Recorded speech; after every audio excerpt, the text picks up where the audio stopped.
When? Alrighty, welcome to the Bearded Federalist Show. It's our first episode. We have no idea what we're doing. We've never done this before. But hope you guys, thank you first of all for tuning in and giving us a chance to do this. And hope you enjoy three dudes just bantering together. Um, we wanted to take a little bit of time to just introduce ourselves and kind of talk about how we got here, what brought this about, and what's going on? Why the Bearded Federalist Show? So I guess Zach, Right Wing Dag, why don't you go ahead and tell us a little bit about what about you? All right. Well, hey guys, I'm Right Wing Dad. They'll call me Zach. That's my first name. Y'all aren't getting my second or my last name, so yeah.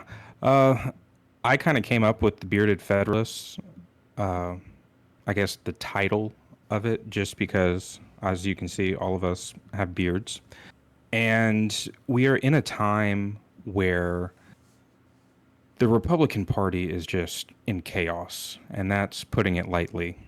So,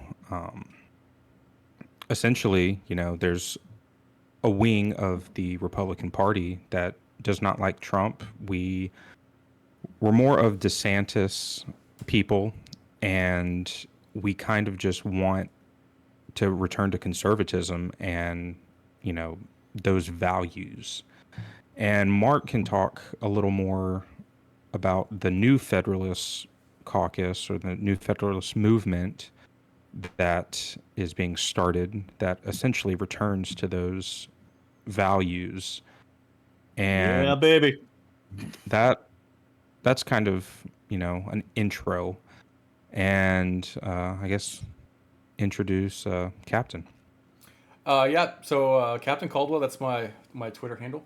Um, they'll probably call me Jonathan or Frost or whatever. It's a asshole, maybe. I'm not sure. Um, so I grew up conservative. Went to some conservative schools. I actually met Right Wing Dad in college, where we quickly learned that we're both conservatives in a very not conservative area. Um, So the last couple of years, now the first term of Trump was good, generally speaking. First three But years. the first 3 years, yeah, I mean, he made mistakes, but better than what we've got right now. You know. So um, right wing dad did make some pretty good points about how where the Republican Party is going, and it's disappointing for people even in their 30s, such as myself, to see that the values and things that we were taught when we were kids get ruined. And I believe this new Federalist movement that Mark is playing a big role in, just like Right Wing Dad said. I think this will be the new the actual conservative Republican Party.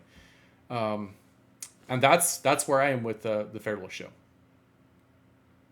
Cool, cool. All right, so Mark McEathron. Boy, what do I say? I'm a nerd.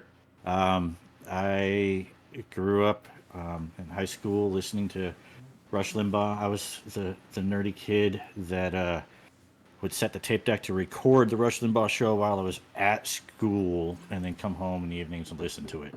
Um, I got passionate into politics at a young age. My dad was a preacher, and so kind of learning how to defend your faith and uh, how that intertwines with our historical foundings and all of that just really marinated with me and connected with me at a young age.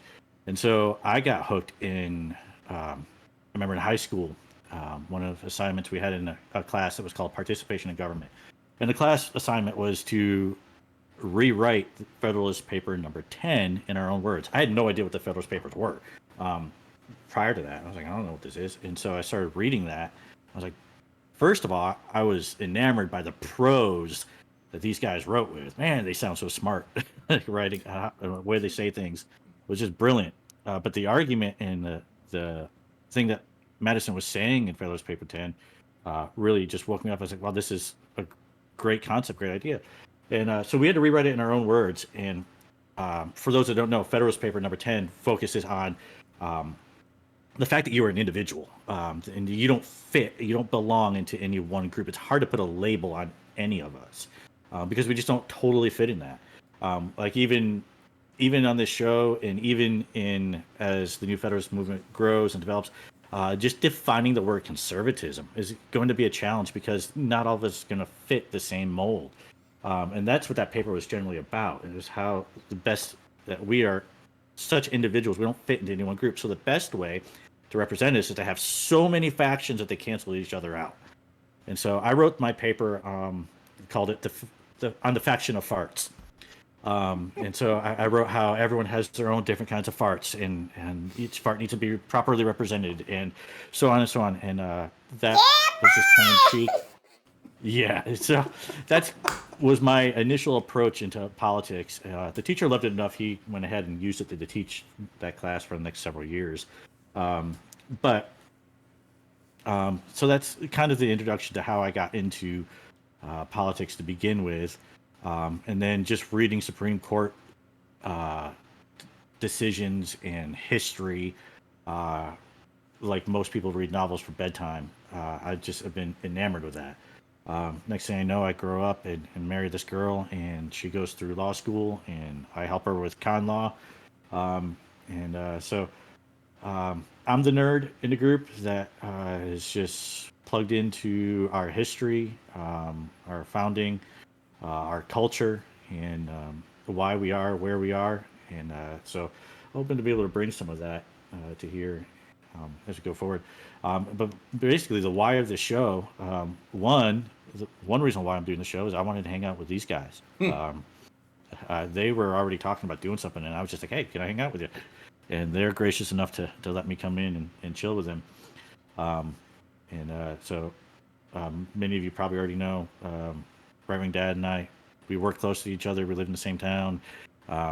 We've kind of been able to link up and be involved in things locally. And I'm from that town originally.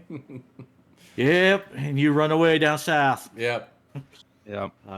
But the sandy beaches are much prettier than that place. True. All we got are rockets.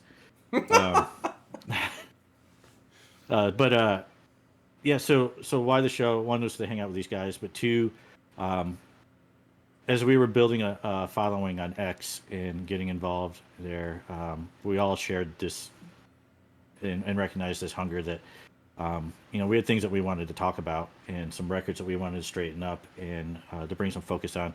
Zach mentioned and Frost mentioned the New Federalists. We will discuss that here. I don't know that it's going to necessarily be the prime modus operandi on here. We're going to be all over the place.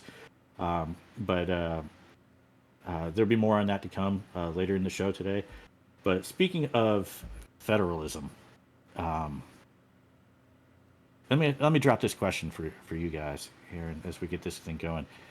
I had in my notes just the question, why federalism? So I'm curious because I've never asked you guys, why federalism for you? Like, why are you a federalist? What is it about you that it resonates with? I'll let Captain go first. I'm actually going to cheat. He's looking it up.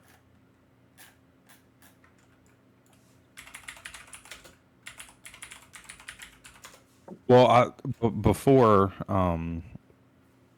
he, says his answer, I also wanted to add another reason why we're doing this show. And, this is the first episode, so a lot will be centered around why we're doing this and kind of like an intro, whereas, the next episode after this will be more like just diving into the topics automatically. And I was scrolling through X the other day, and I saw a post from John Burke. John Burke 39, if you're not already following him, but I'm sure most of you are. He essentially brought up a point where he said, we complain about the grifting all the time on the right, and all of the grifters, Con Inc., all of that.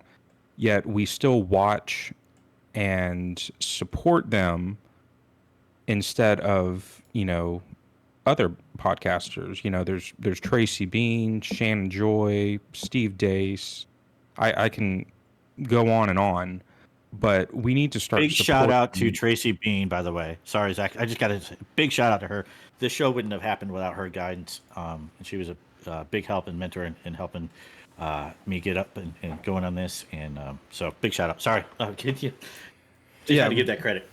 But we need to start listening and promoting people more that share our ideals and not just the ones who have the bigger following, because they get that big following because of us.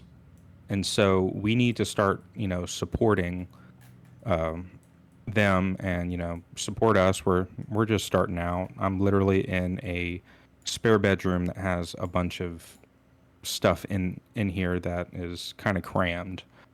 But I guess I'll go ahead and answer Mark's question. Federalism's a system of government and in which, to my understanding, power is divided between, a national and state government. And I think that's really important because I think, states should have their own government in which to operate because each state is different. You go down to Florida and you just feel like you're in a different place almost. I mean, I've traveled across the country, and being in Colorado, California, Florida, they all feel like different places. And so not everything is going to work like it does in those certain areas. So to me, we should all have national laws that, for me, it's morality. We should have roads. We should fund certain things. But when it comes to states and the people that live in that state, they should be able to make those decisions for themselves. And it's, balancing of power. You don't want a president to be too powerful. I want a government that is so small that the president doesn't even matter. And I think a lot of conservatives are like that. I mean, you have your big government conservatives, the neocon movement, but I think conservatism overall is a very limited government and focuses on Judeo-Christian values. And I guess I'll turn it over to Captain.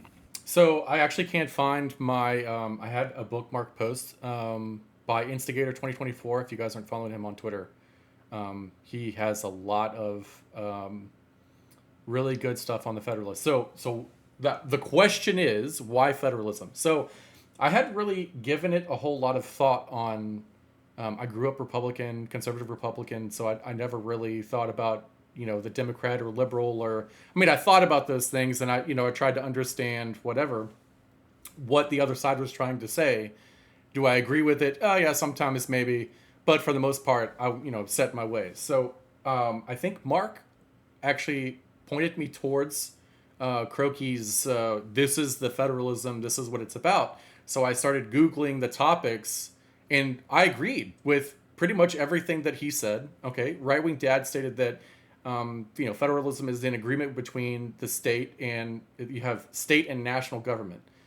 And each state is different, but we do have, federal laws, federal laws that will cover all 50 states, and they should be based off of morals. I agree with that. Wholeheartedly agree with that. So, recently on TikTok, there's a guy from the UK, and he's been jumping around from state to state. I think the last one I saw, he was like in Texas or something like that. And he's like, I've been to a handful of states, and they're literally all different. As soon as you cross the border, I mean, even going from Alabama to Florida, which I travel that a lot, even going from Alabama to Florida, it's literally you're going from Alabama to palm trees everywhere. It is a I mean you guys, as you get closer to the beach, sure there's palm trees, but you can literally see the division on the state line between states. You should also see Yeah. that in the laws. So Nice. the good thing about federalism is when you get to those hard topics that, in my opinion, the federal government does not have any say, should not have any say so. The state should have the say so. So if you don't like the laws of that state, you can move. If you do like the laws of another state, even if your state isn't bad, you just like the laws in another state, move to the other state because you like those laws better.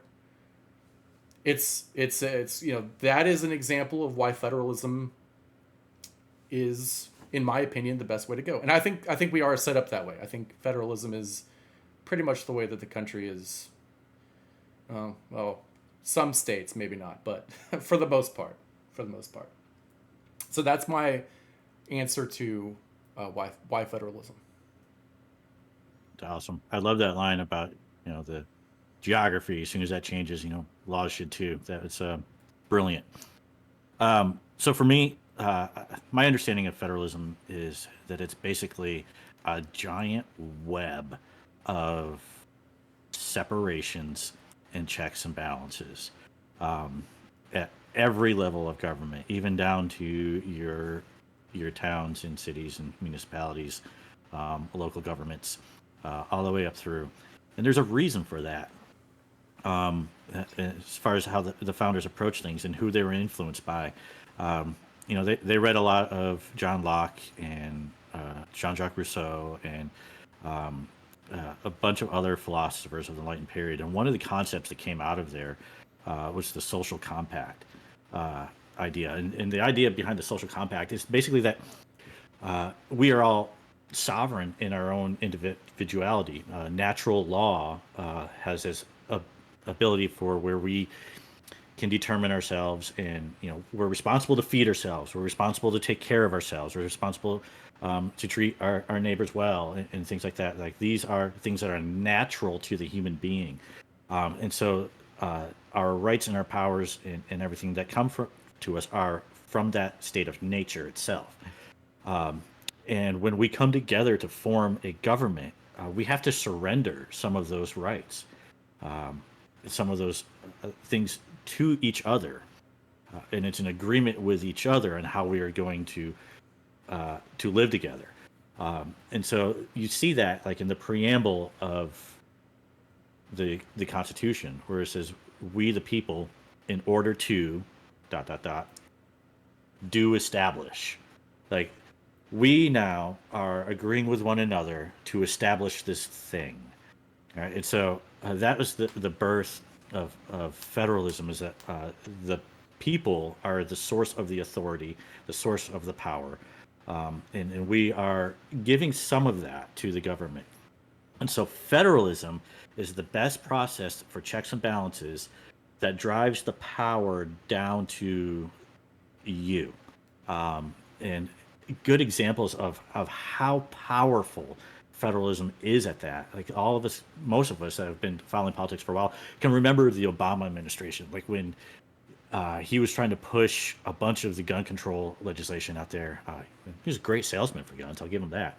But he was pushing all that gun control, and we had local sheriffs and local DAs standing up to the president of the United States and saying, "We will not comply.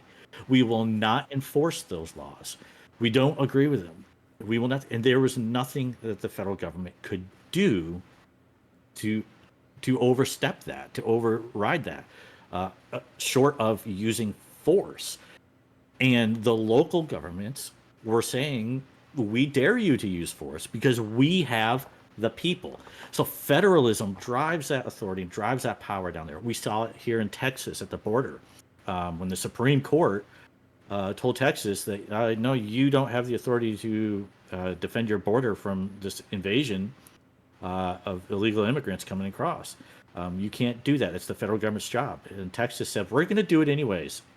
Stop us. Well, I will say it's probably easier implemented when you have a Republican governor. You know, if you have a blue governor, then it's typically going to be, you know, oh, we're going to send the National Guard, or we're going to comply with the president. So, Yeah, well, the federalism will work either way. There's nothing to stop blue states and blue governors and blue leaders defying Trump when he becomes president again. There isn't. But that's part of the beauty of it is that it drives that down there. So, Zach mentioned the idea that a small enough government where the president doesn't matter. Well, right now, the way federalism, our Constitution, as beautiful as it is how it's structured. Congress is Article 1 in the Constitution. And they did them first because that was the people's representation to the federal government. So it gave them the power. Again, it's driving the power back to the people. So we take that, and they gave them powerful checks on the executive branch, so on the president. A fully stocked conservative Congress can gridlock a president into being able to do absolutely nothing. We see Thomas Massey and Chip Roy and guys like that laying out the groundwork exactly how they could do that if others would follow suit. The concern of who is president becomes less and less the more federalism is empowered. And so that's why federalism for me, because federalism is the best system the world has ever seen at driving power down to the people and protecting their liberties as they share in this compact with each other. And so that's the biggest thing. Are you guys seeing like a shift in either direction, like towards the state, like towards the federal government, or towards the citizens, or are you seeing shifts happening in here that are catching your eye? I don't think generally speaking, the American citizens even really pay attention to politics. That's my personal opinion. I think maybe 10% actually pay attention to what's happening, form their own valued conclusions to what is going on. As for a shift towards the federal government or towards the people, I think the left is pushing the federal because they want federal oversight of everything, mm-hmm. Whereas the Republican side, and I'm just generically speaking here, I think the Republican side is trying to give the people back. We just saw this with the SCOTUS ruling, or the removal of Roe v. Wade, for example, where so it's no longer like a federal mandate. Now the states can decide. That's kind of what. But just yesterday, Joe Biden was saying that he's going to push Roe v. Wade back into the system. So generally speaking, I think the push back left and right is the left is for federal government and the right is for the people to have say. Well, it's really funny because, Joe Biden he says stuff like that, but it's July right now and the election isn't until November.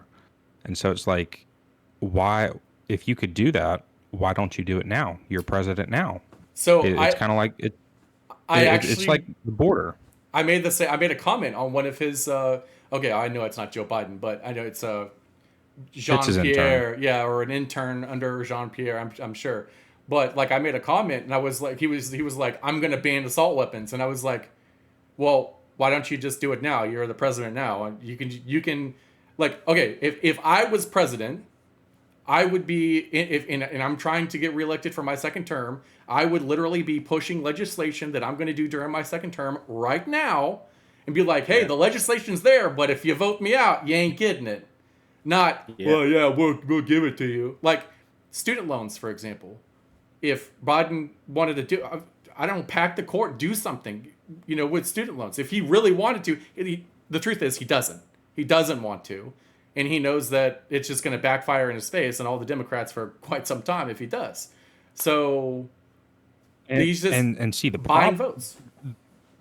And the problem you run into with, especially since our party, the for president changes every so often, and I think this is why Republicans aren't getting into this as well, is when you nationalize something. So, for instance, if you turn over abortion rights to the state, you're going to save more babies in the long run than you will if you do a national ban. And a lot of conservatives aren't ready for that conversation because, say, you have a president that nationalizes a ban. For 4 years, that ban is going to be in place, and you're going to have a lot of people that get abortions on the black market, unsafe ways. And then the next administration comes in. They're going to reverse that instantly. And then they're going to, do the opposite. They're going to say abortions everywhere. And those states that would have implemented laws to, get rid of abortion will have abortion now because that one president nationalized everything. And I'm just tired right now because I'm pro-life. And I remember the day that I found out I was going to be a dad. I was freaking out, but I was also really excited because I'd always wanted to be a father. And I knew already that the woman I was about to marry was going to make a great mother. I was going to make a great father. We may not have been ready financially or just in general, but we made it work. And to this day, he's the best thing that ever happened. And I just wish everyone could experience that.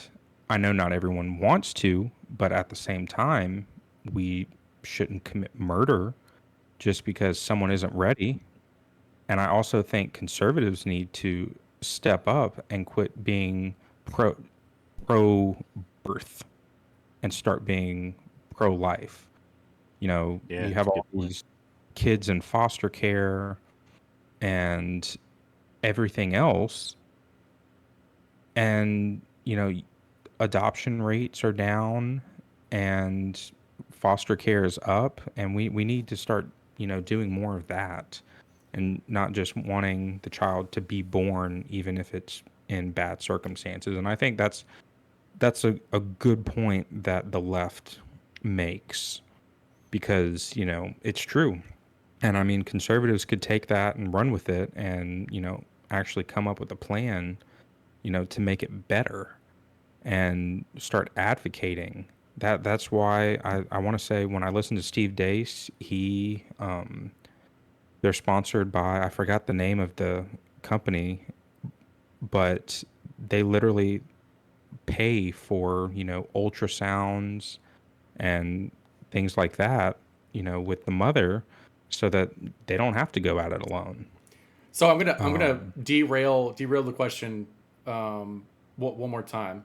So my wife and I actually had this conversation today about being pro-life or pro-choice, and then if you're pro-life, could you or would you be for the death penalty? So my answer to that question to her, yeah, see, Mark, yeah, it's a good one. So my answer to that question is one, I don't think the federal government should have anything to say about women's medical care.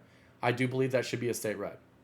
Second point is that in the Old Testament, when Moses came down from the mountain after 40 days, one of the 10 Commandments is shall not murder, right? You shall not murder. So I am pro life, but also I am pro, well, judgment, if that's what you want to call it, even though we're not supposed to do that as Christians. And I've actually thought about this for some time, and I've struggled with it. So what do you do with those people? So I think you and I agree, right, wing dad, that we're both pro life, right? Um, how would you take that question before we get back to um, the original question? How would you take that question to somebody that how would you apply that to the death penalty? So, I actually think about this a lot because I do watch a lot of true Yeah, crime, it's a good question. and Yeah. but again, thou shalt not kill, and every now and then you get into a situation where I think to myself, the prison system. The prison system should be for rehabilitation and, lesser crimes. When you get into the child molestation, the rape, murder, things of that nature, I think people need to be judged for that and they need to be taught a lesson. I don't think we should be sending these people to life in prison and then, you know, taxpayers have another prisoner to pay for.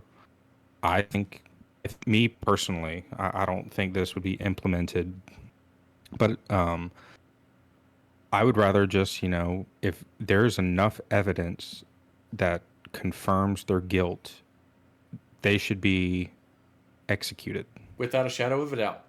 And I think we could save money because lethal injection is actually very expensive. And, I can go to up to Academy and ammo is fairly cheap. But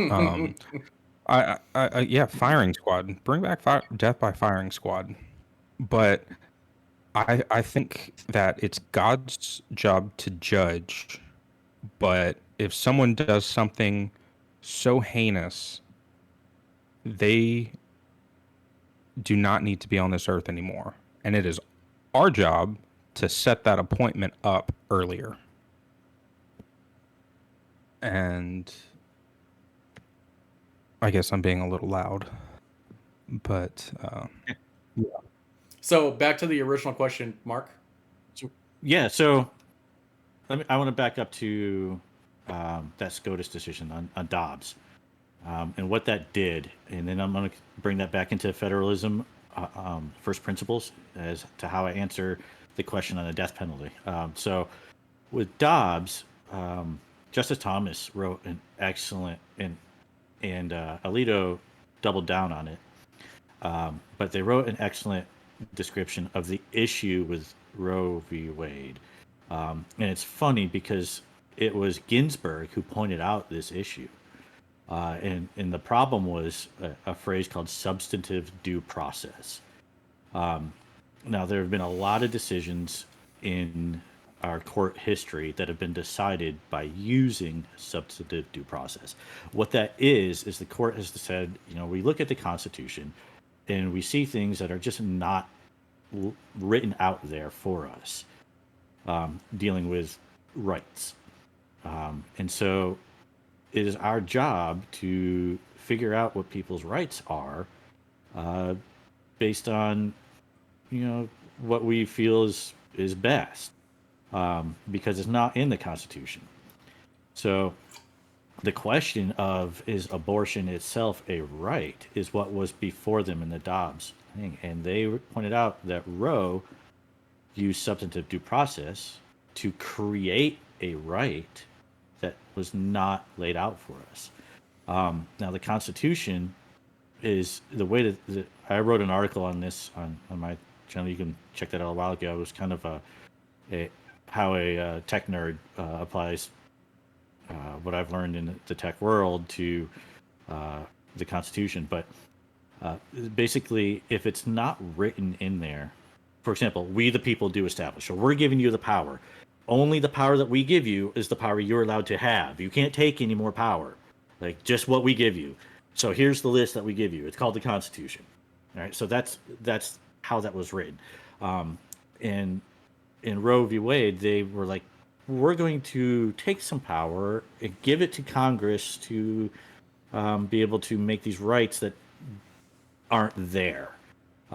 So they overstepped, and in the Dobbs decision, it was a repudiation of substantive due process, saying the courts don't have this ability to create rights that don't already exist. We don't have that authority to do that from the people. And so they ruled that back, and they wrote that it would go back to their representatives. Now, you guys know this because we've talked about it before, but a lot of the people that follow us may or may not. That does not mean that it was returned to the states. It was returned to their elected representatives, which includes the federal Congress, the federal legislature. So it was returned to there. The only reason it has fallen to the states is the 70 years that Roe v. Wade has existed, the federal government never stood up and made a law regarding it whatsoever. So there was no law to fall back to. So it had to go down to the next level. And that's how we get the states thing. Which is why the fight for abortion is still important to be engaged in, because it is possible for the federal government to pass a law on that. And the 14th Amendment would give supremacy to that. And then we would be stuck again. And so that's something we need to be careful and mindful of. So the question of how do we apply that to the death penalty? Well, going back to the first principles, the principles that, I even talked about here so far, that social compact, the agreement we've made with each other to create this government. We've made laws that we've agreed to live by. And if we do not abide by those, we are breaking that compact with each other. We're breaking that thing with each other. So when it comes to the death penalty, you have the ability to surrender your privileges under this contract, under this agreement with each other. I have to be careful using that word contract. Sovereign citizens love to use that word, and it's terrible how they apply it, because that's not what I'm talking about at all. Yeah, so you have the ability to surrender your own liberty. That's an authority, that's a power you have. And the way you do that is by breaking the agreement that we have with each other. And so you no longer have the protection of liberty for your life from the government. And so therefore, we are entitled to dispatch that, because now you are a threat to the people. And so, yep, absolutely okay with death penalty. I don't think it's a effective deterrent. Some people talk about that. For me, it's not about deterrence.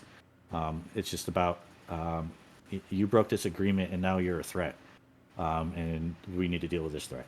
And so, absolutely for that. Okay, next topic. Yeah. So since we were talking about SCOTUS, we got rolling into that. I wanted to hear your guys' thoughts on which one do you want to do? You want to do the immunity case first, or do you want to do the Chevron? So I think you will actually have more input on the Chevron case. Zach and I, Right Wing Dad and I, were talking before the show started about the Chevron case, and I love cheap gas. I love cheap gas. I don't think the two of us really understand exactly. That is not one of the topics that I dug deep in. I know that is something that happened in the last 7-8 days, but that is not a topic that I dug into. Yeah, I've been so swamped at work. I didn't have time to dive into it. But I do think Right Wing Dad has a lot to say about the SCOTUS immunity. So it's up to you, Mark. Good deal. All right, well, you can make the Chevron thing quick, because there's not really a lot to deal with it. So it has to do with implied powers. It's a phrase you'll hear a lot in any constitutional law class, or even government class, that there are powers in the Constitution that are implied, even though they're not written out. And so it has to do with being able to execute the job that you have. The Supreme Court had ruled that the Congress has the ability to give the executive branch the ability to manage very specific things that require experts. Let's just use like the Environmental Protection Agency, for example. So they can stand up this agency that is well within the power of the presidency to have this agency. So he can stand that up to help manage the nation and deal with things that are important to it, like our environment. That implies that he should be able to enforce policy on that. So the Chevron case gave the executive branch and their agencies the ability from Congress to have policy carry the weight of actual law, even though Congress didn't write that law and Congress didn't make that law. So if the EPA says you can't take a leak in this river, then if you do, we have the ability to charge you with a crime and put you away, even though there was no law created. It was a policy that carries the power of law. And they did that because some things required experts to really be able to create good policy.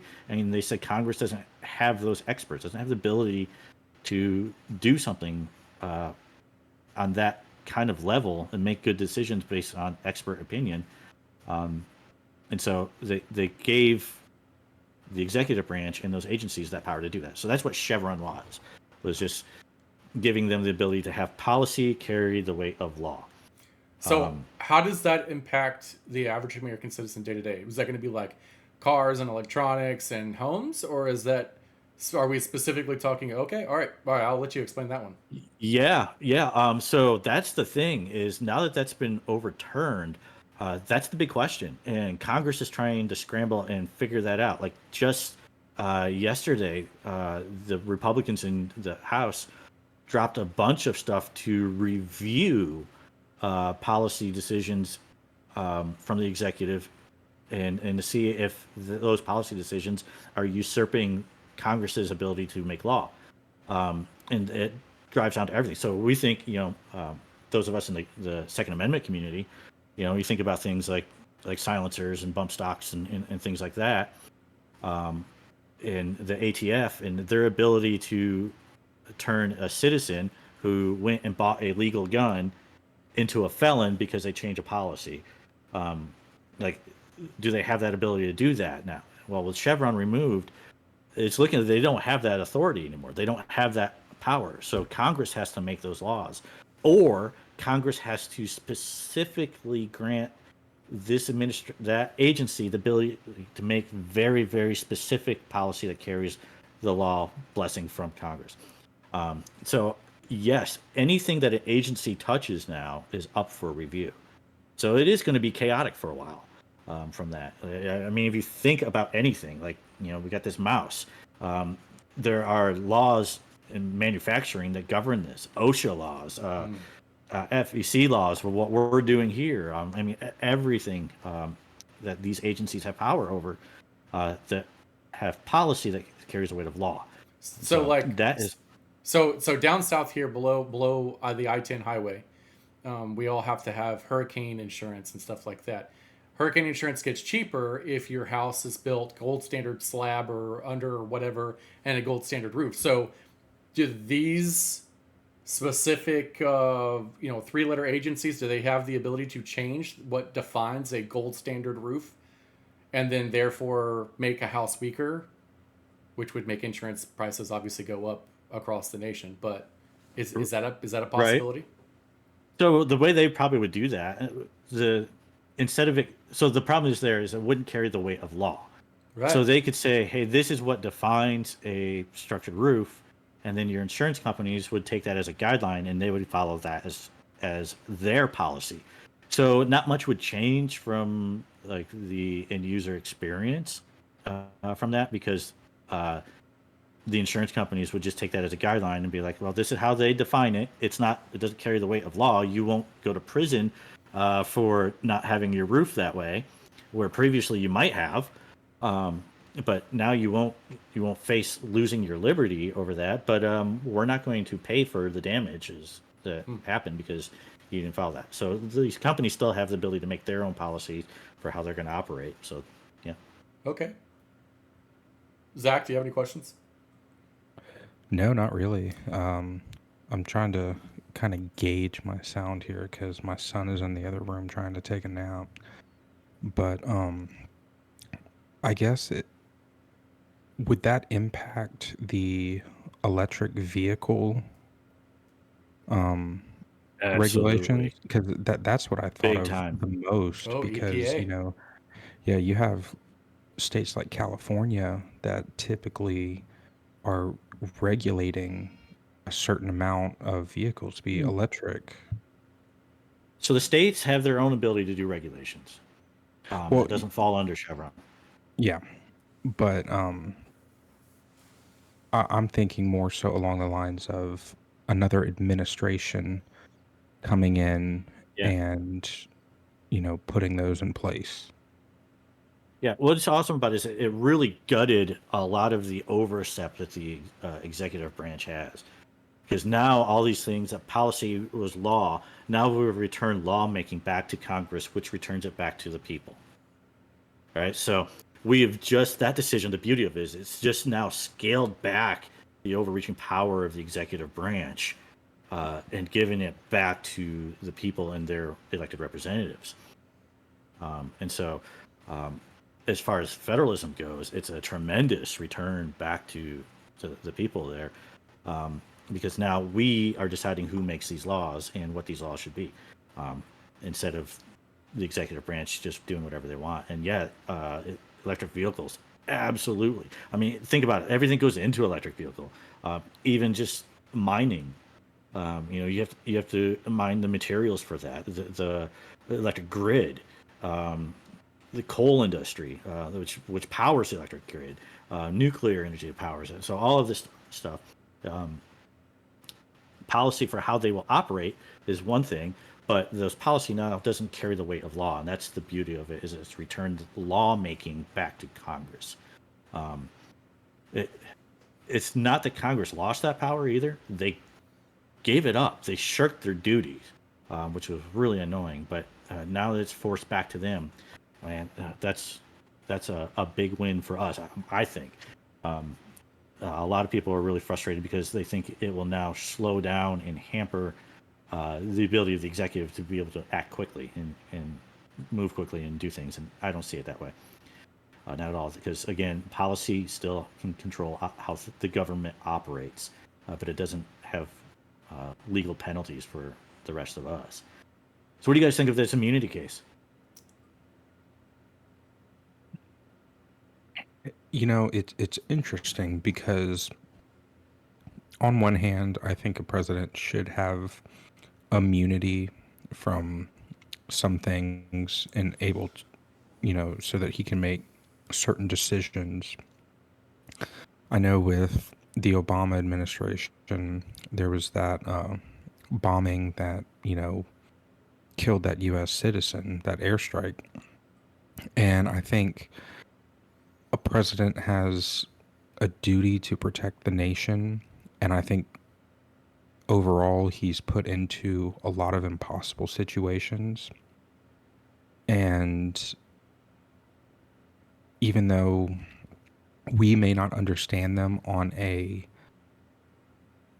citizen level, because we don't have the clearance or the background knowledge to make those well-informed decisions,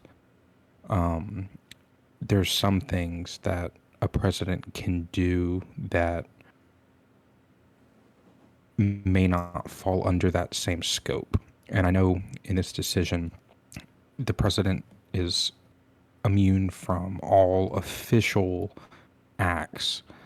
And so the question is, what falls under the scope for official acts? I really don't think Trump has a case here. I know that's why his sentencing was pushed to, I think it's like September 18th now. So he's appealing that because of that ruling. But yeah, I'm kind of scatterbrained on this topic, but I don't think it's going to make a difference in a lot of voters' mind, because at this point, if they are still on the Trump train, then nothing's pushing them off.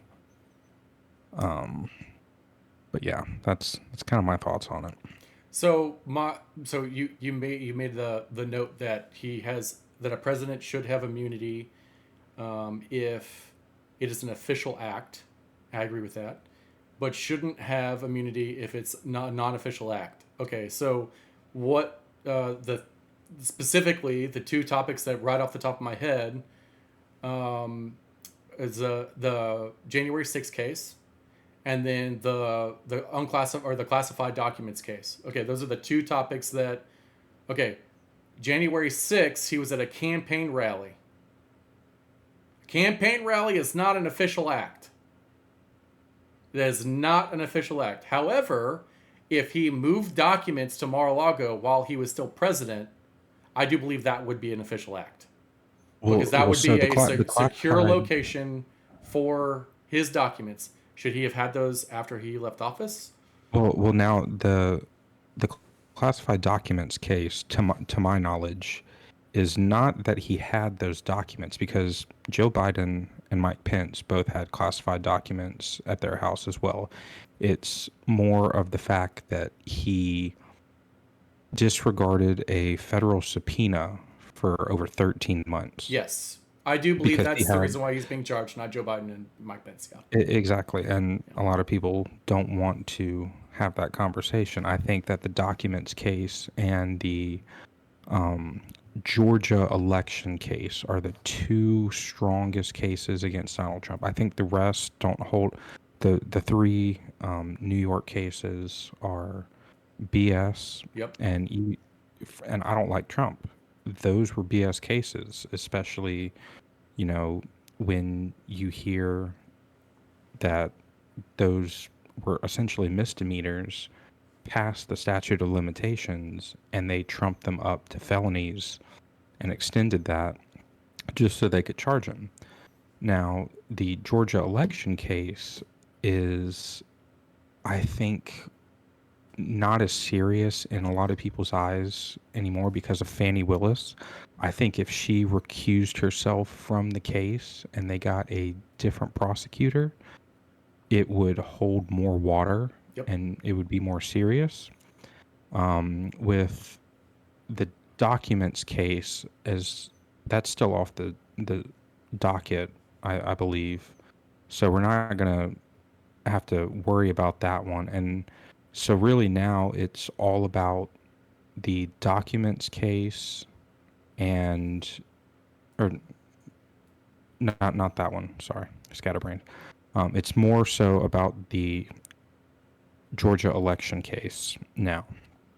And with everything going on, I just don't see that happening anytime before the election um, enough to make an impact. I think right now, you know, the thing dominating the media is Joe Biden's age.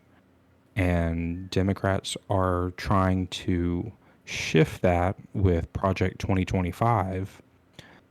And they're not really doing a good job because at the end of the day, most conservatives that have looked at that list on Project 2025 know it's ridiculous. And I would probably say at least 70% don't agree with everything on there. I think there were maybe like 3 or 4 things on there that I'm like, okay, that's reasonable. Um, By the way, Project 2025 did come out and basically say the majority of whatever that list was is false. Is not in the 900-page document. I'm not going to read the 900-page document. Nobody has time for that. But I said over a year ago when these charges started with Trump that 100% I thought that he was going to end up getting out of all of them. And I still believe that, even though he's been convicted on the 34. I still think that he's going to be able to get out of those, or they 24, 34.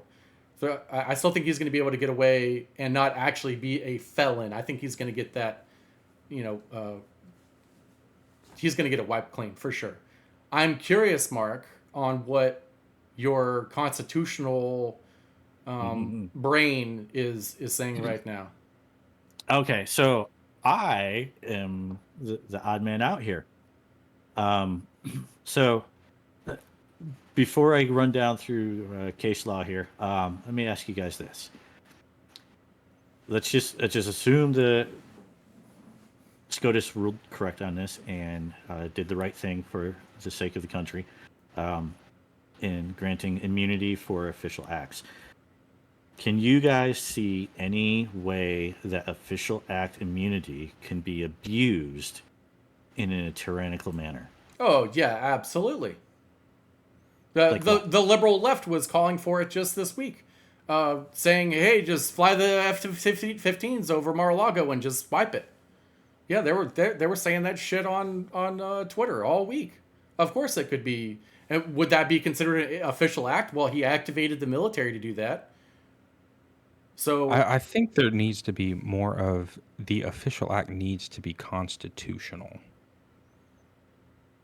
And So they did say that. So they narrowed the scope of what official acts are to exactly. Article And 2 powers. yeah, so And obviously you so can't commit any one concern, crimes.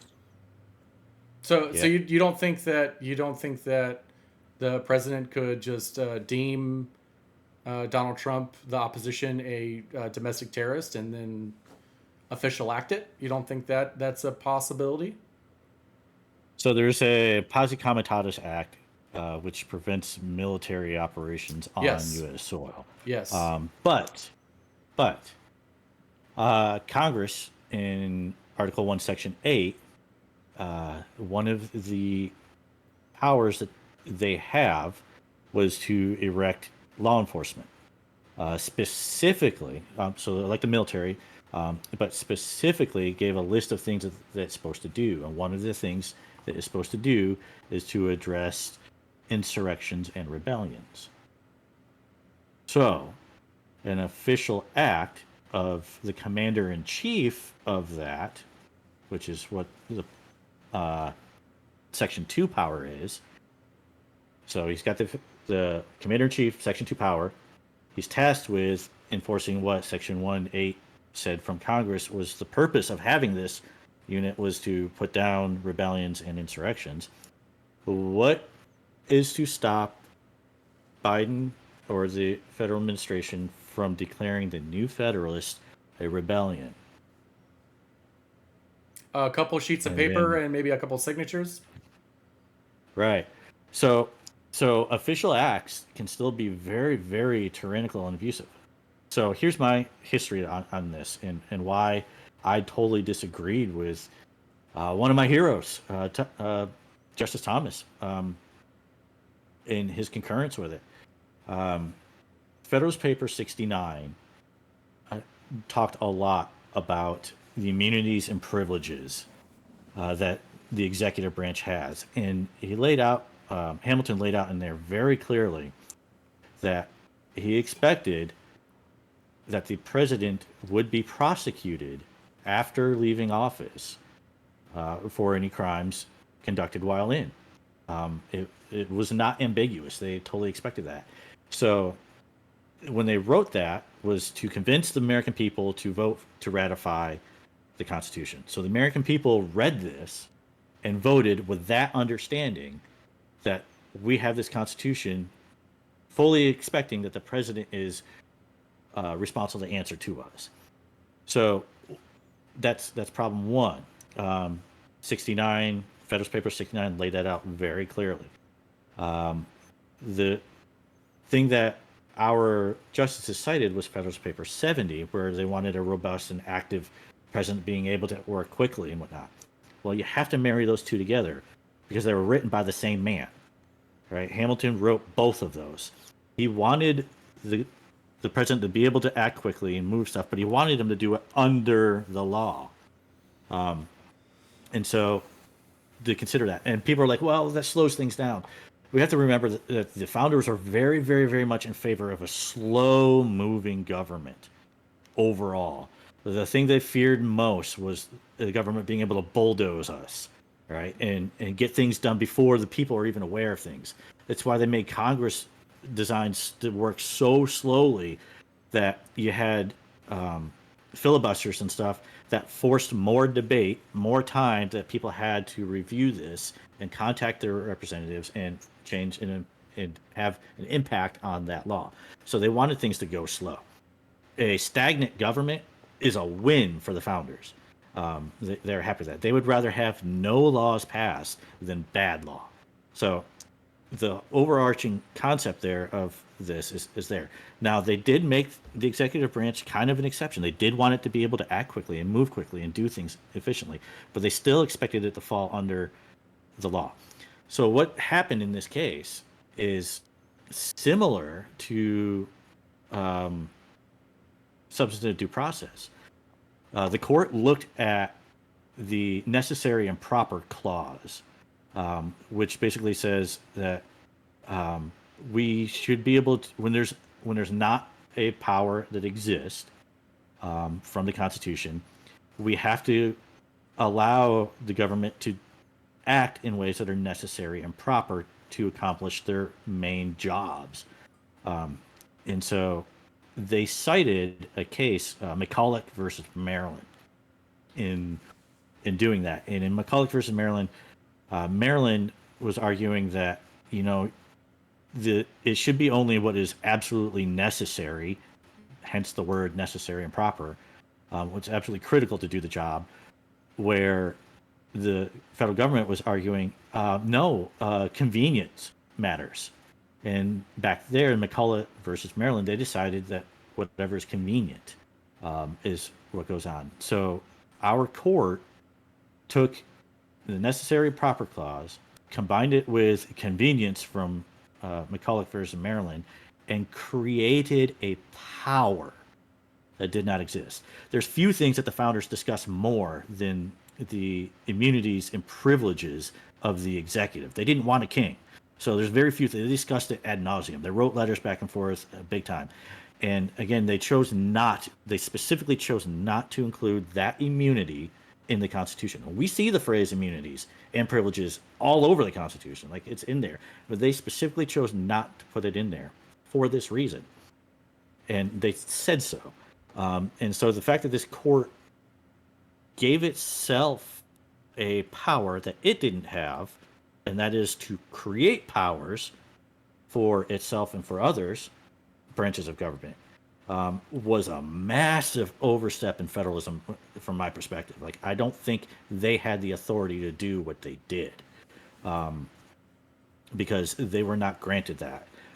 And I think the case law that they cited, McCulloch versus Maryland, was wrongly decided because the founders were very clear that things should be only very, very strictly limited to only what is absolutely required versus what is convenient. They didn't care about the convenience of the government. They wanted to restrict the government. And so you combine all that. So the case law, the first principles, what our founders thought, how that was decided, and the potential for abusive tyranny, I'm totally against it.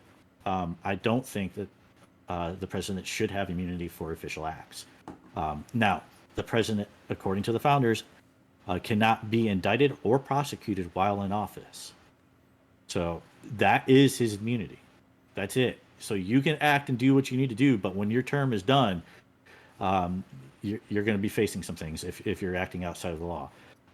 So that's how they made it so he can act and go quickly and do things, but he's got to consider the risk.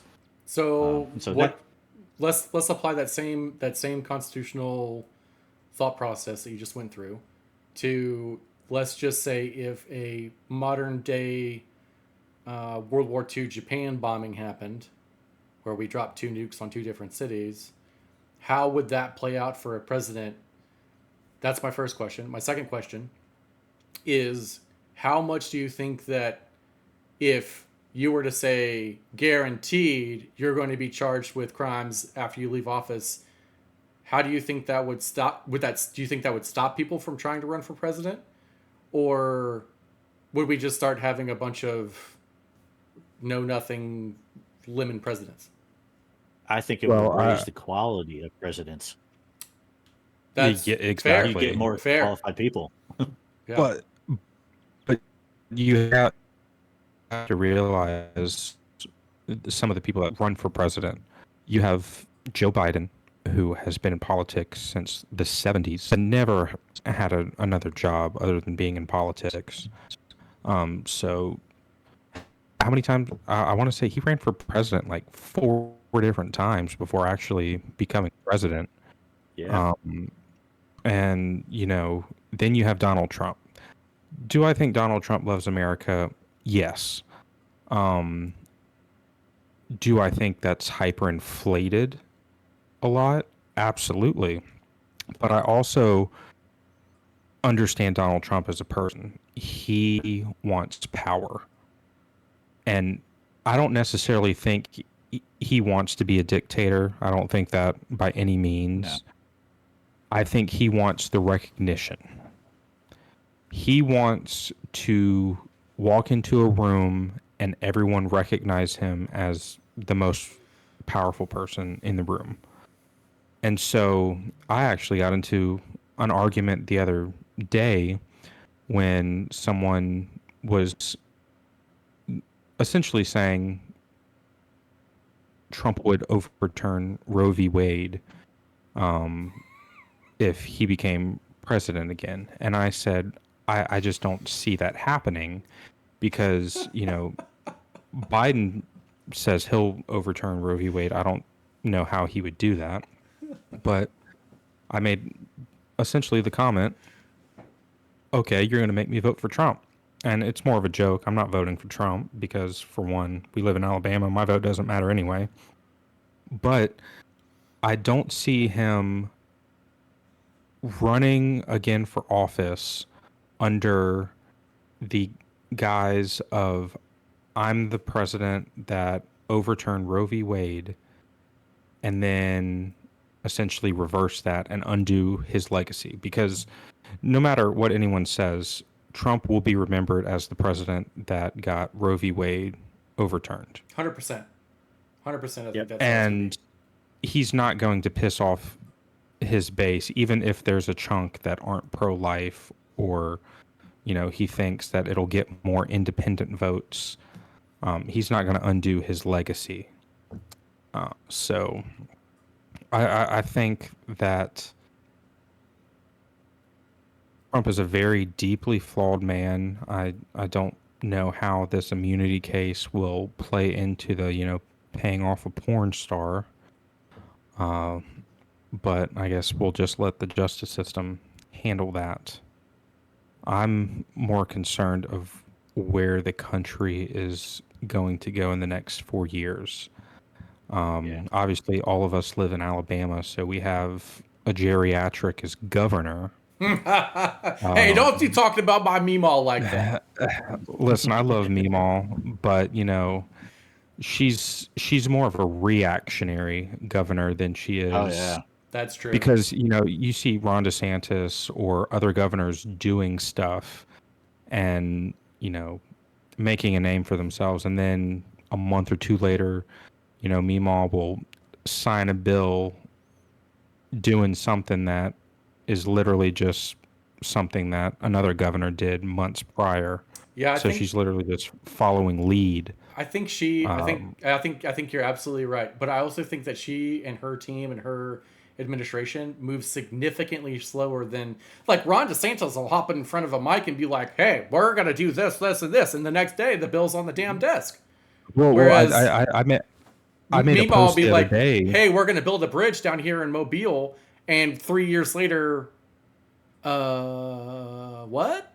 Where is it? Yep. I made a post the other day that said, the distinct difference between Ron DeSantis and Donald Trump is literally how you perceive the phrase, "Oh my God, what did he do this time?" That was the best, one of the best posts I've ever seen on that. It was so perfect.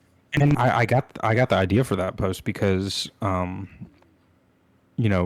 Salvador and the group we're in, Mark, he sent a post, and it was, just, I saw the highlight of it talking about Ron DeSantis signs, blah, blah, blah. And I was thinking, oh my God, what did he do this time for Florida? Yep. And I'm sitting there thinking, I'm like, I have a very different thought of that phrase when I replaced Ron DeSantis with Donald Trump, because when you Same replace words, Donald different Trump, tone. exactly, when you replace it with Donald Trump, it's like, oh my God, what did he say this time, or what did he post? And yeah, it's I a said cluster. I said this when Donald Trump was president last time. That most of the time I really did enjoy his smack talking tweets. So I Yeah, kind of wish he would get back on Twitter, because True I Social is know. True Social is, I don't know of any left leaning people that are on True Social. no, or It's they're it's an they're echo. lying like that juror did, where he said he got his. That juror lied. That juror It, lied. it's an echo chamber, and there's Mhm. far more people on Twitter than there are True Social, and so I think if he didn't have that contract, or if he hadn't put so much money into True Social, he would be back on Twitter, and he would have he would probably, the impressions that he would get from that, he could pay off his legal bills. And Oh so yeah. I So wonder so if the staffers I made miss any. Trump on Twitter, man. It was such good entertainment. It would drive everyone nuts, and it was so good. I mean, I'm so a memer. You know me, I make memes, and so literally it would be the highlight of my You would be year. banking. I would have so much material.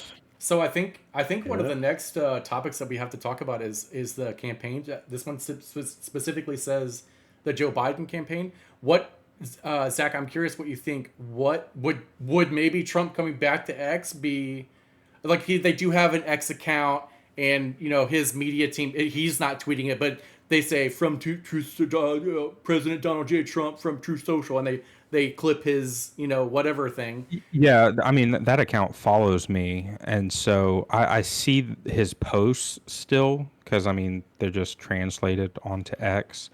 I don't think, even if he came back and he was getting messaging across, it would make too much of a difference, because you have to remember only 20% of the voter base is on X. The other 80% are either not on social media at all, or they have Facebook. Um, but I think Democrats are scrambling right now because they are trying to get the message across, Orange Man bad, Yeah, while just still. also tackling Joe Biden's mental decline. And, Orange Man you bad, know, corpse man. He's all well, right. Vice President Trump, per Joe Biden, Right? is bad, even though he chose her. But I read, I think it was yesterday, that there's one Democrat donor, or it could have been multiple donors, are withholding 90 Mm. million in It's donations. his, it's his main campaign pack. Yeah. The Yeah. main campaign pack is frozen all the funds. He's not And, getting anything. As long as he's on the ticket, they are not giving anything yeah. to him. And I mean, you can have Hakeem Jeffries and him say that a lot of Democrats still support him, but when you have people like Rob Reiner, George Clooney, and, Hmm. you know, The um, entire donor base is gone. Brian Hollywood. I Stelter, think I think yeah, yeah, I a think lot of the That's media, what Fox News is saying. Hollywood is gone. Yeah. Yep. yeah. Well, I mean, Yep. there's still some that you see online. You To like it. Mark Hamill. You have people like him, and Yeah. Stephen King. But Fetterman is out there just defending him like crazy. Senator Fetterman Fetterman from is Kentucky. also has half a brain. I mean, he was great on the Yeah. Israel issue, and then the banning meat issue. He was good on those, but at the end of the Hmm. day, he's a leftist, and he may not be as Yep. progressive as some of his counterparts, but he will still He's vote loyal. Democrat. He's loyal, and I will say that about the leftists: they are very loyal if they can get away with it. And I So think Oh yeah. now, after the debate, you're seeing a lot of scrambling because they know Joe Biden to lead. And I think you get into a situation you have to think Joe Biden can make it to November. He can make it to November, but I think of it as these last 4 years have been a lot. And with Joe Biden where he is now, there's no way he makes it another 4 years. So I check don't this. even see him making it with the another PAC, year. right? With the PAC freezing the campaign funds, think about this. The campaign funds are for Kamala Harris's election as well. She's the VP that has the power to start the 25th Amendment.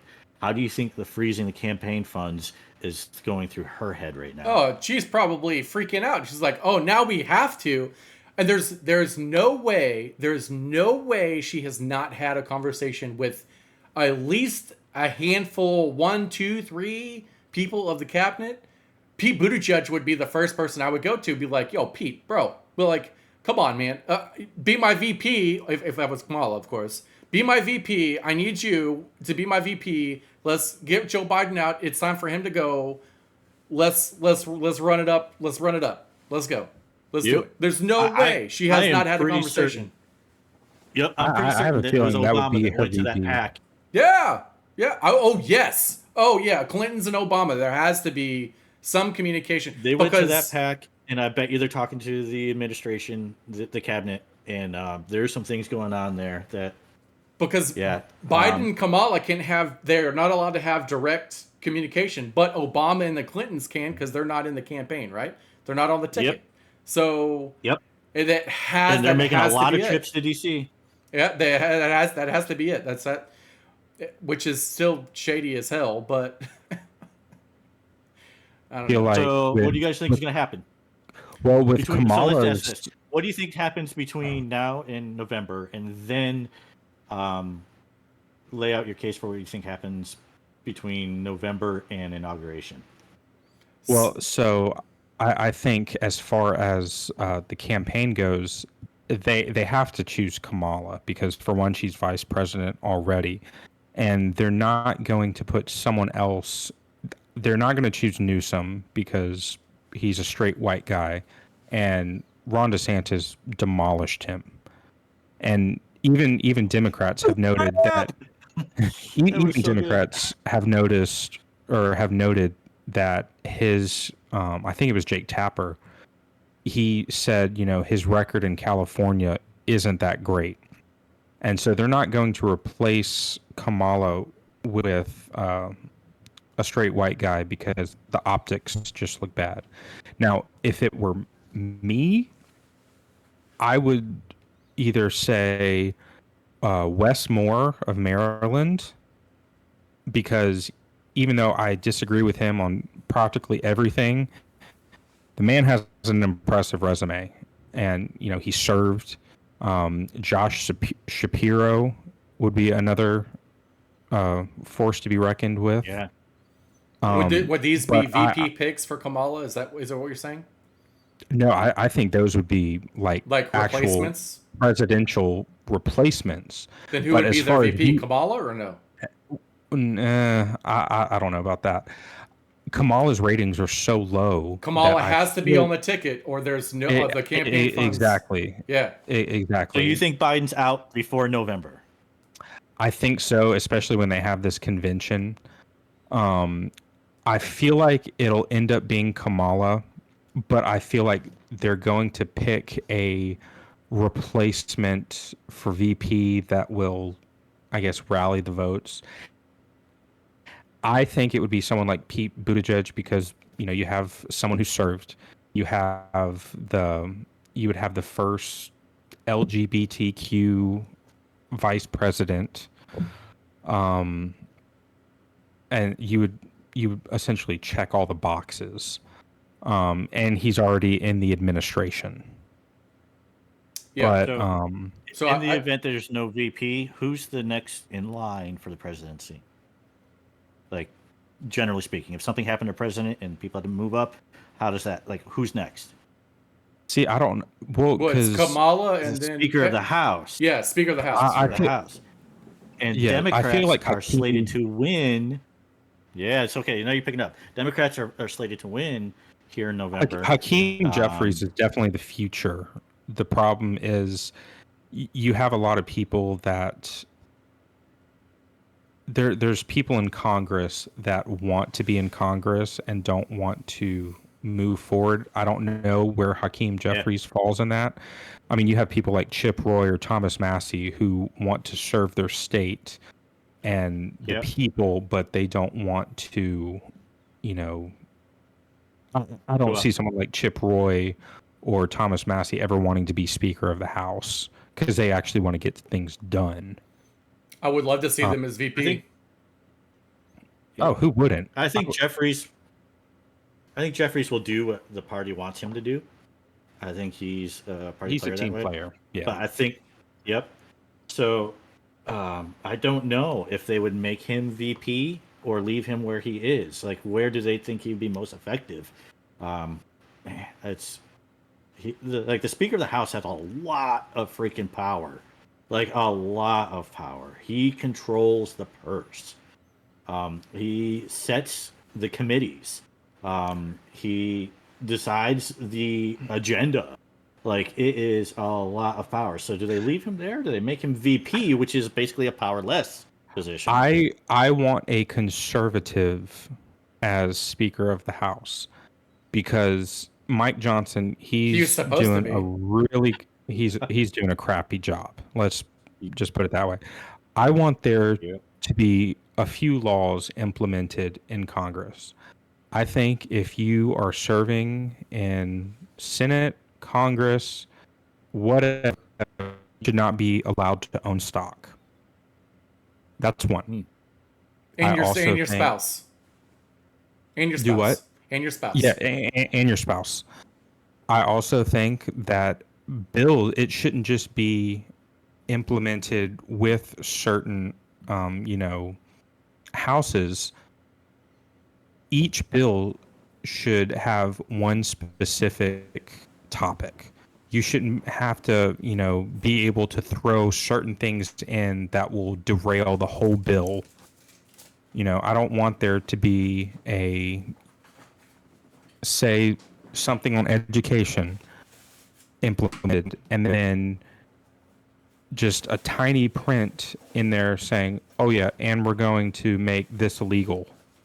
And then we're going to refund Obamacare. Exactly. And that'd be why it fails. Because, not every person, reads into why it failed. Not every congressman is like Thomas Massey and will provide a lengthy explanation of why they voted for or against a bill. And so all you have are media headlines. So the original question was, when do we think that Joe Biden is going to leave office? And I'd like to answer that. So if you would have asked me this on Monday, I was like, oh, he's gone this week. If you would have asked me on Monday, I'd be like, oh, he's gone this week. There's no way. So I did watch at least a portion of his rally that he had last night. And I think I talked to Zach about this. It may be early on the show. I can't remember. And he was pretty interjected. I think he was moronic in what he was saying, but he was screaming and yelling and the same, Trump or whatever. Some of the weird things. He didn't have fear of a drug test. That maybe that's true. It's official act. Yeah. They injected him with the right stuff this time. So and he had a teleprompter too. So yeah. So if you would have asked me on Monday, I would have been like, yeah, no, he's out. There's no way. But after yesterday's little campaign rally, I think Joe Biden might actually.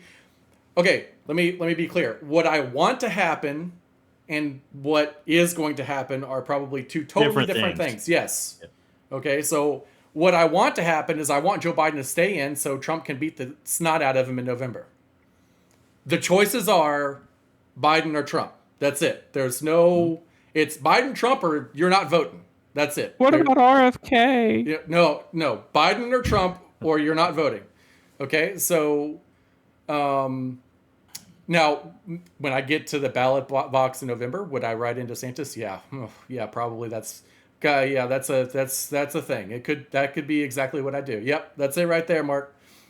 So so what I want is Biden to stay in the race so Trump can beat him. So at least we have some type of Republican conservative, some better than what we've got. We've got let's be a socialist, liberal left socialist, right? Now, what I think is going to happen is I think that as more funds start to dwindle, they're going to see that there's not going to be a path forward. A lot of campaigns, we saw this with Kamala, we saw this with DeSantis, we saw this with well, Nikki Haley, but she dragged it. Is the reason why you drop out of a race is because of campaign funds. It's not because your message is bad. It's not because, well, I mean, it could be ultimately because your message is bad, but campaign funds is typically there's no path forward for us because we can't afford to keep going. That's typically the issue. All right. So I think that as more, you mentioned earlier, Zach, that 90 million has been locked up. And that's not counting the people that have decided not to donate to Biden anymore. But Netflix, Hulu, Disney, a handful of other large companies and CEOs and owners of, that are very rich have said that they're not donating anymore to his actual campaign. It's not counting his PACs, his actual campaign.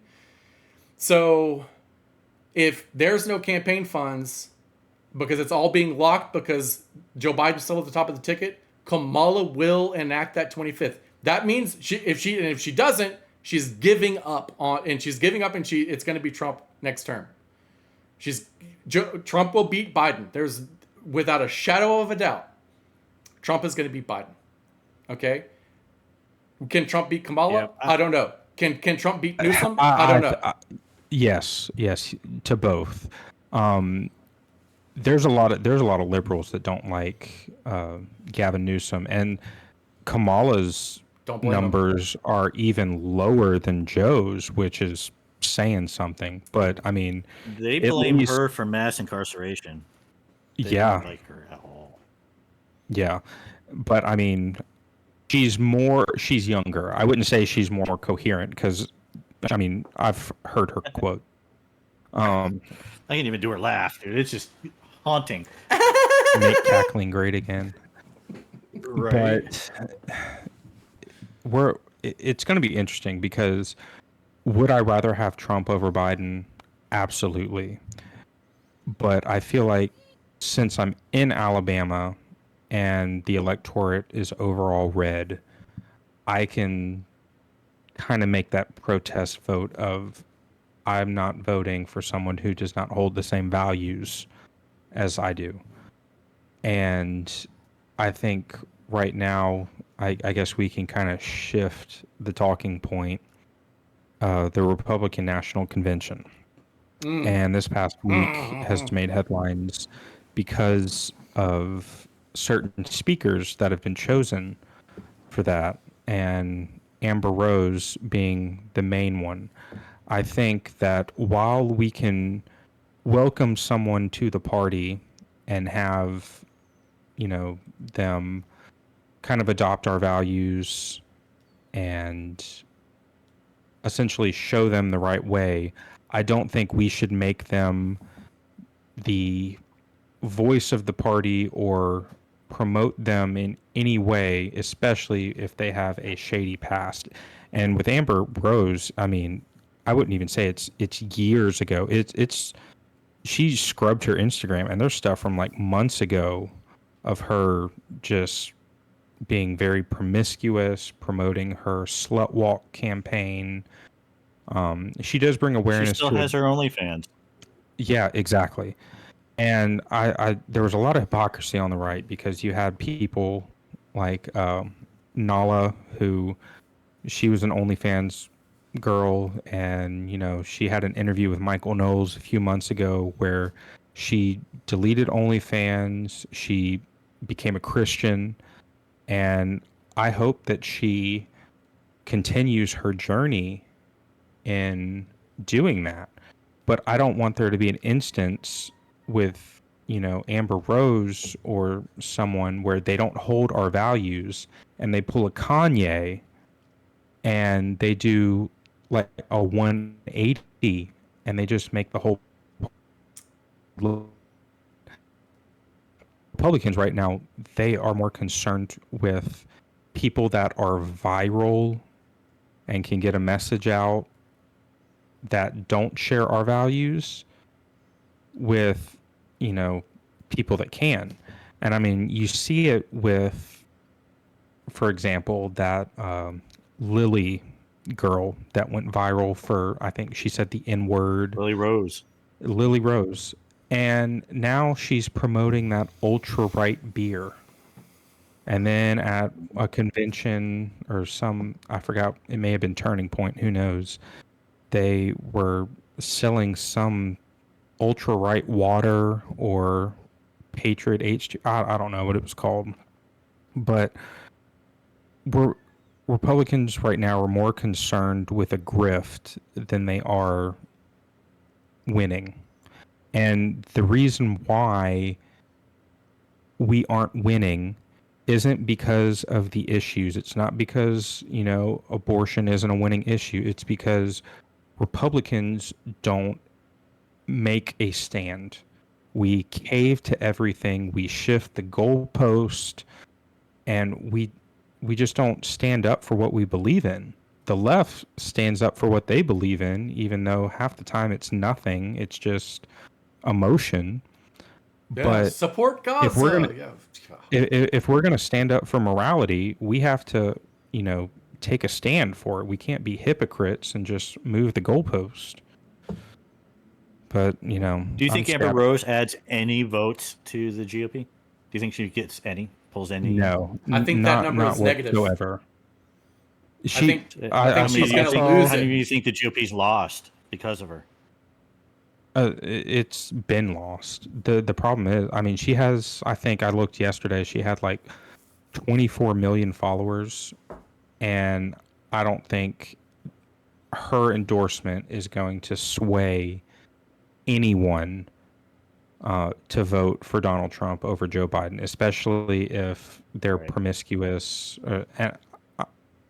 And that's just being honest, because you know you have people that watch. Who was the latest? There was Woe Vicky. If you've ever seen Woe Vicky, she's white trash. She literally sounds Mhm. retarded. And Yep. she was wearing that necklace, that Trump gold necklace, and a MAGA hat inside the Trump mobile. And I'm like, what is this getting us other than jokes? And so Yep. it's Yep. it's frustrating So when because we as talk a about the when we talk about the GOP tent, right? They're like, we need to do all of this to expand the tent and get more people in so we win. But what's happening, from my perspective, maybe you guys can see it differently, but instead of expanding the tent, we're just picking it up, moving it over, and dropping it back down to the left. And all these people that have been here are now outside. So they're saying, we've expanded to pick these people up, but no, you've moved it and lost all of them as well. Yep. well So well so let How do me you think? let me make you this point. also have to. So let me make this point. So I think so. So the European Union, and some of the city, I'm going to call them city states, the countries over there, specifically in France, because that's something that we've this week has been quite a bit of news out of there. They have a three-party system. So they have the left, then they have the moderate, and then they have the right. So I think that eventually the Democrats will be the socialists, the Republicans will be the moderates, which they already kind of are, let's be honest, and then maybe the new Federalist movement or the conservatives will end up being the right, and we'll have a three-party system. So I think that's where we're going. I don't know how long that's going to take, but I think that's where we're going. Go ahead, Zach.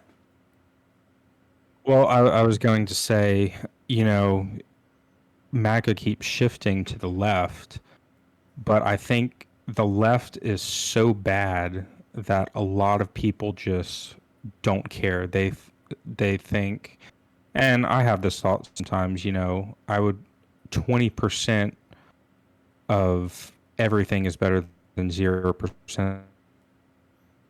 Yeah. sadly, we shouldn't have to vote lesser of two evils. Evils, whatever. They long run court justices, things of that nature, versus having another 4 years of Joe Biden, which I understand. I get the case, but if the Iowa caucus is any indication, that Americans just aren't ready for a actual conservative that gets things done, because Trump won all 99 counties in Iowa, and you can blame it on granted, they only had 15% voter turnout, but that's still like 80,000 people that voted for Trump over, DeSantis, even though he gets things done in Florida. But they want retribution and they're mad that Trump is, getting charged with everything. And again, I understand. I was at a family reunion a few weeks ago, and, my wife's family in Gallatin, Tennessee, I was talking with her aunt, and she was like, I like DeSantis, but I think this is Trump's time with all the trials and everything. I think he needs, to have another 4 years. And I'm just sitting here. I didn't argue with her because I really just didn't have time to go into an hour-long, spiel about him being a lame duck and everything he promised he would do and didn't do. But I think America will wake up in the next 4 years because I don't know how you do worse than Trump or Biden. I just really don't. So I feel like in 4 years, it's going to be a little better. But yeah. Yeah. That makes sense. So since I already kind of talked on we want to do an international topic. Yeah, tell us about Paris, man. What's going on with the French shows? So something that I learned about the French is they just riot to riot. They are professional rioters. Dude. Yeah. Ever since Bastille, they are good at it. They just they made the they're good at riots, rioting and surrendering. Yep. Oh, shots fired. So not from a French gun. Oh my god.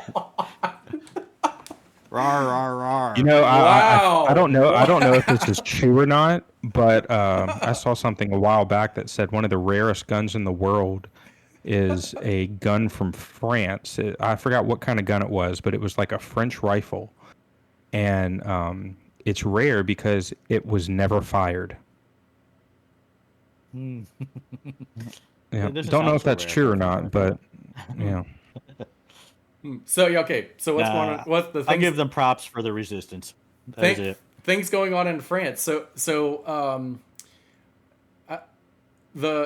have a different system over there. It's a parliament style system. So the president or whatever kind of has a little bit more control. It's not quite what we have over here. And to be honest with you, I'm still kind of learning about how France runs their government and how things are run in London versus Germany, whatever. They're all kind of a little different, especially when it comes to Britain. With the king, used to be queen, king comes in and opens their parliament up, and then it runs that way. It's very similar, but it's a little different anyway. It's like Canada. Yeah, it's like the birth child between the two. Yeah, Canada is let's not talk about Canada. But so I didn't realize that they had a 3-party system over there. I knew that it was a little different. I wouldn't say any more complicated than what we have, but I knew it was a little different in France. The president had dissolved parliament, and then they had snap elections or whatever, and so one of the things that I really like about geopolitics and politics is you kind of get to move your chess pieces around the board and see, well, Mark thinks this way, so he's going to make these decisions along the way. Whereas, yeah, sure, Zach is going to be right behind Mark, but he might, make a little more of a jagged edge in his path, right? So, from what I understand is that the center and the left got together and basically they didn't rig it. They just made it a little easier for them to win and then share power, which I saw that. totally excluded the right from everything, even though that it's still fairly split up. But the very far left in France now has power in parliament. So they have a middle of the line. Macron is center-ish in France politics. Anyway, so apparently the left decided that they were going to riot because they won. I didn't know that was a thing. I didn't know I get marching down the street and going, yoo-hoo, yaha, hooray, that sort of stuff. Happy birthday or Super Bowl win or whatever we do in America. But They obviously have no SEC championship. yeah, obviously they have, shout out to Three-Year Lame. Letterman. So the liberal left rioted because they won. It's like LA Lakers, man. Yeah, I don't. It's LA style. It's like any team that ever It's beats win or burn Alabama. the Yeah. city down. They essentially stormed the field after they beat Alabama.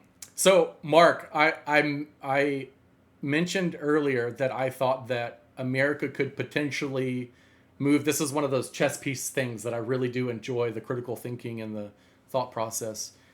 If a three-party system, which I mentioned earlier, could potentially come to America, where we have, say, a Federalist far right or right wing, and then we have a centrist, which would be Republicans, and then the left would be Democrats. How do you think, from a constitutional standpoint, that would work? And I don't think, in my brain, we've ever had a three-party system. It's always been like Whigs and you may have Teddy Roosevelt. more okay. You might have more input on that, but from a constitutional and your historical brain point of view, how would a three-party system work in America, similarly applied from France? Yeah, there's nothing to prevent that. Right now, the biggest issue we have is the powers that these two parties have. For example, here in Alabama, if you wanted to run for office and you did not want to run as a Republican or a Democrat, you wanted to run the Green Party or Reform Party or Constitutional Party or Libertarian, any of those. Okay, so and I am running as a Republican. For me to get on the ballot in Alabama, I need 5,000 signatures. So I go And around, $3,500 to the Republican Party. Yep. Yeah. Yep. So I need to go around and get those 5,000 signatures. For you to run as a third party, you need 35,000 signatures. Oh yeah. That's state law put in place by these two parties. The Democrats only had to get what the Republicans do. Both these parties can do the same. But anything else, you got to go big time. And rinse and repeat all across this nation in every state. The power structure that these two have made it really nearly impossible for that to happen. Like we see people trying to start third parties because they're fed up with these two all the time, and it just doesn't get anywhere. Like nobody gets on the ballot. Yep, and this is exactly why that structure is set against them. So yeah, as far as the Constitution and history goes, there's nothing to prevent it. Some of the founders really hated parties. Some of them really loved them. The Republicans kind of inherit our origins from the Whigs. Yep. Remember your history class, the Whigs and the Tories. We kind of inherit our stuff from the Whigs that went through Jefferson and the Republican Democrat Party and so on. So we come from a very rich heritage there, but there are pros and cons to it. Like I also really love how England does it and Canada to a degree. No one party there is ever going to have power. That's never going to happen. They have to build coalitions, which kind of goes back to the Federalist Paper 10, where you just don't fit in anything really well. So you need to find groups of people so that all of your things are represented. And so that's an interesting structure there. I'm either in favor of a ton of parties or no parties at all. Would be my preference. But as far as the history and the Constitution, there's nothing that prevents it. We have the right to assemble, so we can create parties and unite and make movements together. So the leader of whatever party, let's say we had three-party system, they would still have to win 271 electoral votes, right, for president. Oh yeah. There's no change in that. So Yep. how hard do you think that would be? Do you think if Depends we on the ever move, coalition. if we Yeah. ever, okay, so then would we see, if we had a three-party system, again, this is the chess piece stuff that I really like to see, would we see would we see the same thing that just happened in France, where the Republicans and Democrats team up together to force the Federalists, the right wing, out? Okay, so honestly, probably what would really happen is we'd be using the 12th Amendment a lot. So the 12th Amendment was put in place after uh, Adams and Jefferson had their campaign elections. They came down to the wire. Neither one of them got the majority of the electoral college votes. It was pretty much tied, and Jefferson was the VP at the time. He was in charge with counting the ballots, and it went crazy. So they ended up creating the 12th Amendment after that. And the process there is, if for any reason that the electoral college cannot pick 270 votes for now, it was a lot less then, but can't get the majority, then it falls back to the House of Representatives to pick the president. And they don't do it by a regular vote in the House of Representatives. Each state selects a representative from their state, one representative from their state, to be that vote. And so that kind of goes back to what Trump was trying to do with the alternate and fake electors. And that's that whole Georgia case there is they were trying to trigger the 12th Amendment so that the House could vote in Trump. It was another effort to steal the election, just like the Democrats are doing. Yep. It was pretty screwed up. But yeah, so we would probably see that a lot more because the Electoral College probably would not be able to pick somebody entirely. And so it would fall back to that. And then we might even see an amendment to that created to address that, where if we have 5 candidates up there and they can't get it, the candidates have the ability to surrender their stuff to the other candidates. So we're getting close to running out on time here, and Yep. I wanted to kind of usurp this and talk a little bit about that new Federalist Caucus and kind of what we're looking to do here. So back in May 29th, I put out a post on X just going, man, we really need a movement. We need to energize conservatives. We've been so beat down, so defeated, so deflated. We see this populism movement taking over the GOP and pushing us out. And people were really frustrated. And we needed a way to rile people up, get us together, and to fight back. And I started reaching out to some community organizers on X. Heidi, Neanderthal, Nathan, those guys have built a huge community on there of conservatives. And so I was reaching out back there. I was like, hey, we need to get something going. Here's the steps that I want to do to get this rolling. And so we started working on that, getting people identified, to get a marketing system out there and everything. Like we were getting all the pieces together. But what we did not have is an identity. Like I really need us to have an identity, because without that, we have nothing to coalesce behind. And I could not figure that out. And that was on the 29th of May when I had that conversation with them. 2 days later, May 1st, Croky comes up with the idea of the New Federalist. I'm like, there's our identity. Like that was it. So for those that don't know, Instigator 2024 on X, he goes by Croky Kamen. Very well read man. He's extremely knowledgeable in our founders, the philosophers they learned from, and conservatism as well. He is an atheist, and he wrote the best argument I've ever seen for the role of religion within government and society. From like as a Christian, like his perspective on that, talking about the benefits that he inherits from the Judeo-Christian faith, being free to exercise here as an atheist in that role in there. I mean, it was brilliant. It's one of the best I've seen. Now, there's a lot of controversy with him. There's some things that people really do not like about his decision making. For example, he really thinks that he believes that conservatism is the solution for the problem in the country. And so, because he believes that, he also believes that Trump is the only one that represents a threat to conservatism within the GOP. He's the one running him out. He doesn't think Biden is that threat. So, long term, he sees Trump as a bigger threat to the solution for the country than Biden. And so, he wants Biden to beat Trump to put to death the whole not progressive, but the whole populist movement. He thinks the only way that that dies out is for him to lose and lose bad.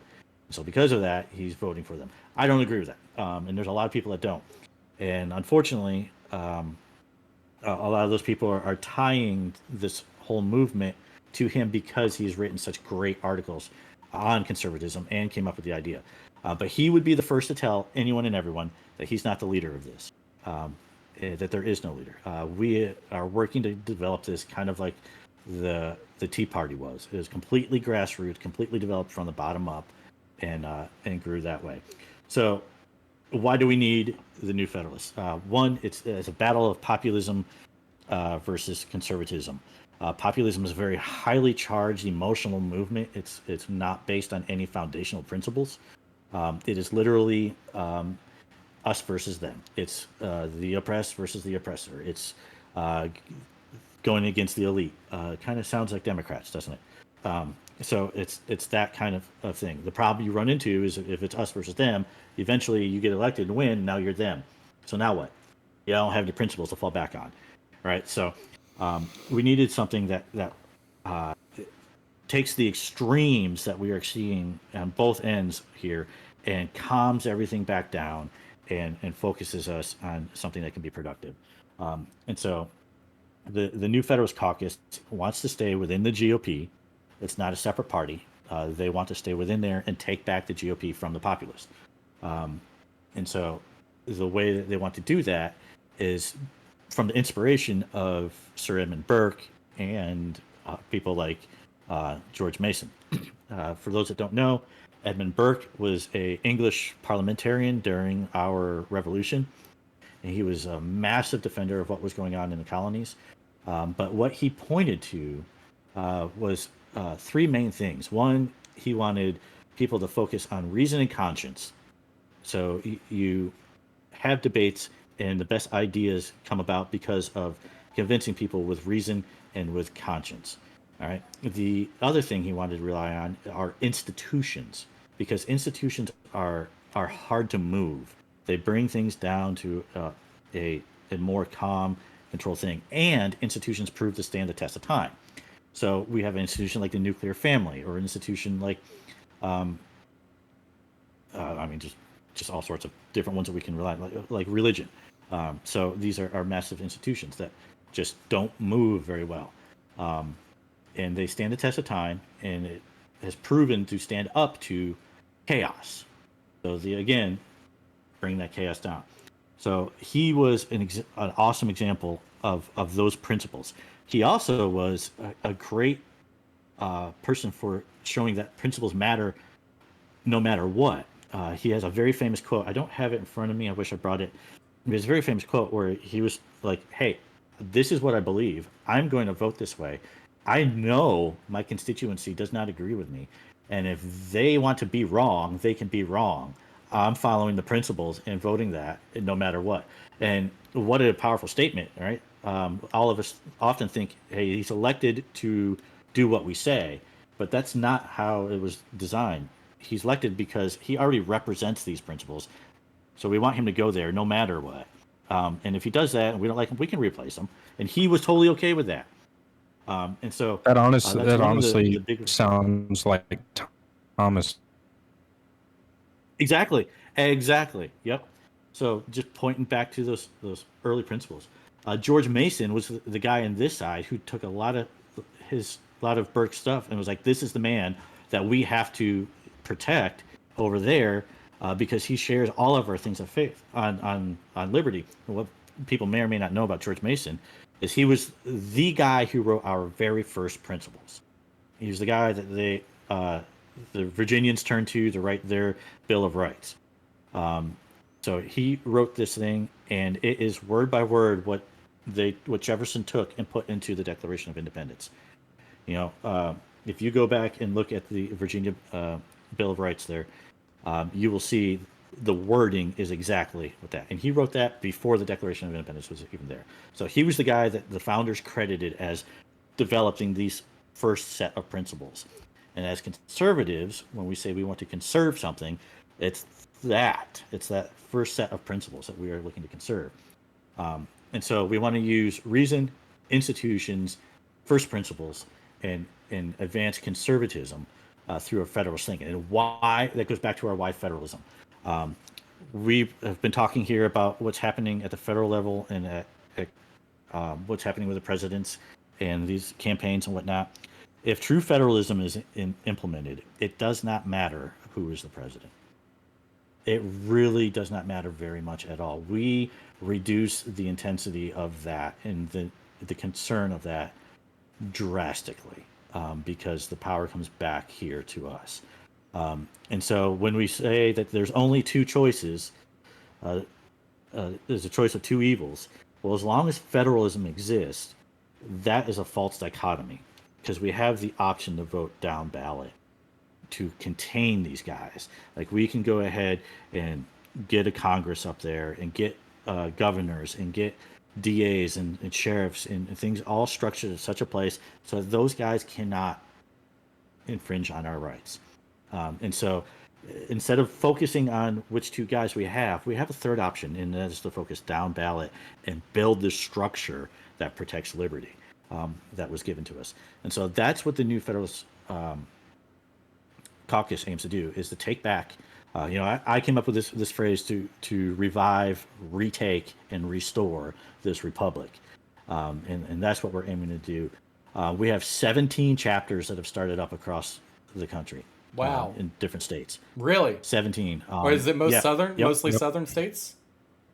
No, it is all over. We got Minnesota, Michigan, we got California, we got the people are tired in these blue states and in these purple states of just being trampled and ignored, and there's a hunger for us to get back to sanity, get rid of this craziness that we're seeing, the GOP convention and everything that the woke left is doing, get back to some ground level sanity based on solid principles that have created a foundation that is unshakable and long-standing institutions that stand the test of time, and come up with ideas based on reason and conscience. And so that's what this is all going to be about and what we're aiming to do. And I'm excited about what's happening. We've moved to create a 501c4. So now we can start collecting funds, taking this off from social media, and make it so that these state chapters can now start collecting and fundraising and affecting change in their neighborhoods. We stress the emphasis that it's local first rather than us. That's why there's no leadership here. There's a bunch of people having ideas, and all of us that have ideas are stressing and begging other people, chime in, be a part of this, speak up. Let us hear your ideas because we're not the ones doing this. It's going to be you. And so the state chapters are going to have more to say about what's happening with the new Federalist movement than someone like Croakey or myself. It's going to be more based on what's happening locally, and we're going to drive that effort and drive that force there to establish federalism as the solution for this. And so we draw from both the Federalists that founded this country and the anti-Federalists, like George Mason, who refused to sign the Constitution, even though he helped create it. He refused to sign it because it didn't have the Bill of Rights. and we have that because of that inheritance. And so we want to encourage people to read the Federalist Papers and Anti-Federalist Papers, read the philosophers that influence them, like Jean-Jacques Rousseau and Burke and